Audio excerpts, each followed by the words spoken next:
పశ్చిమాసియాలో అమెరికా జోక్యానికి నిరసనగా ఐఆర్జీసీ నౌకాదళం హార్ముజ్ జలసంధిని మూసివేస్తున్నట్లు ప్రకటించింది. తదుపరి ఆదేశాలు వచ్చే వరకు నౌకల రాకపోకలకు అనుమతి లేదని తేల్చి చెప్పింది. ఈ ప్రకటనకు ముందు అనుమతి లేని మార్గంలో ప్రయాణించిందని ఆరోపిస్తూ నౌకపై హెచ్చరిక కాల్పులు జరిపింది.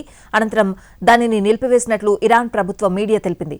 అమెరికా పశ్చిమాసియాలో జోక్యం కొనసాగుతున్నంత వరకు హార్ముజ్ జలసంధి గుండా ఎలాంటి నౌకలకు రాకపోకలకు అనుమతి ఉండదని ఐఆర్జీసీ స్పష్టం చేసింది.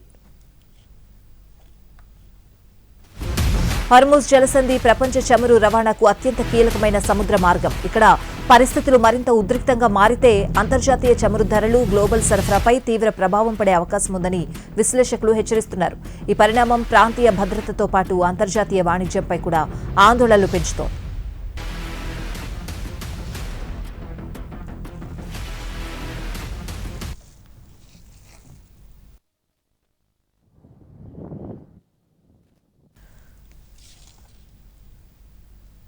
ఇరాన్ దాడులకు ప్రతీకారంగా అమెరికా అటాక్ చేసింది. హార్ముజ్లో సైప్రస్ జెండా ఉన్న కంటైనర్ నౌకపై ఇరాన్ ఐఆర్జీసీ దాడి చేసిందని ఆరోపిస్తూ ప్రతిదాడులకు దిగింది. ఈ వారంలో ఇది 3వ దాడి అని అమెరికా సెంట్రల్ కమాండ్ ప్రకటించింది. నౌకలో మంటలు చెలరేగడంతో పాటు ఇంజిన్ రూమ్కు తీవ్ర నష్టం జరిగిందని అమెరికా సెంట్రల్ కమాండ్ తెలిపింది. సిబ్బంది ఒకరు గల్లంతయ్యారని, నౌక ప్రయాణాన్ని కొనసాగించే పరిస్థితి లేదని వెల్లడించింది.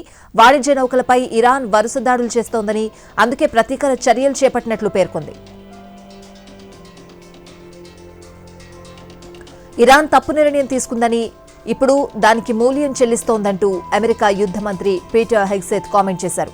మరోవైపు ఉద్రిక్తతలను తగ్గించేందుకు ఖతార్ మధ్యవర్తిత్వం ప్రయత్నాలు కొనసాగిస్తోంది. అలాగే ఇరాన్ విదేశాంగ మంత్రి అబ్బాస్ ఆరాగ్చి, ఒమాన్ విదేశాంగ మంత్రి బద్ర్ అల్ బుసైదీతో మస్కట్లో సమావేశమై ప్రాంతీయ పరిస్థితులు, హార్ముజ్లో నౌకల భద్రతపై చర్చించారు.